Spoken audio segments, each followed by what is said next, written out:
ఆంధ్రప్రదేశ్ ప్రభుత్వం పూర్తిగా తమ సమయాన్ని అంతా అరెస్టులు, కేసులు, కక్షలు, రెడ్ బుక్ దీని మీదే పూర్తిగా కేంద్రీకరించబడింది. రోజు వీళ్ళ అరెస్టు, వాళ్ళ అరెస్టు, వీళ్ళ మీద కేసు, వాళ్ళ మీద కేసు. ఇది తప్ప ఆంధ్రప్రదేశ్ డెవలప్మెంట్ గురించి కానీ, ప్రజల జీవన ప్రమాణాల గురించి కానీ ఎక్కడా చర్చ లేదు. కాదంటే అమరావతికి విదేశాల నుంచి ఎన్ని వేల కోట్ల అప్పు వచ్చింది, ఎన్ని వేల కోట్లతో అమరావతిలో బిల్డింగులు కడుతున్నారు, ఎన్ని వందల కోట్లు, వేల కోట్లు ఖర్చు పెట్టి ఇక్కడ నీళ్ళు ఎత్తేస్తున్నారు, ఎన్ని వేల కోట్ల నీళ్ళు రాకుండా అడ్డపడుతున్నారు ఆడ. ఇటువంటివి తప్ప కేసులు, అరెస్టులు.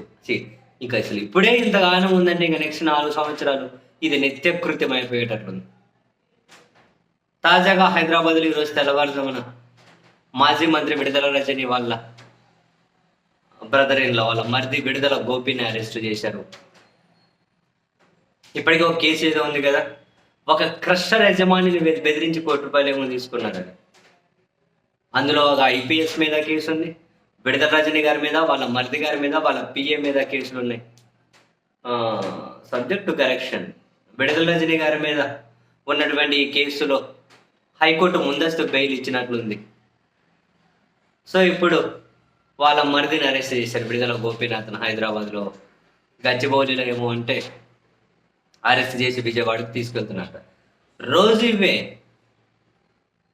ఇంకా పాలకులు చెబుతూ ఉన్నారు, ఇప్పుడే రెడ్ బుక్ పేజీలు ఓపెన్ అవుతూ ఉన్నాయి అని చెప్పి దాన్ని చాలా గర్వంగా చూపెడుతూ ఉన్నారు. మరి అసలు పాలనంతా కేసులు, కక్షలు, వాదించడానికి లాయర్లు, తిరగడానికి పోలీసులు, అసలు వేరే వాటి మీద ఏమైనా దృష్టి పెడుతున్నారో లేదు తెలియదు. ఇవి తప్ప రాష్ట్రంలో మీకు ఇంకేమైనా కనిపించాయా? నాకైతే ఏం కనిపించదు.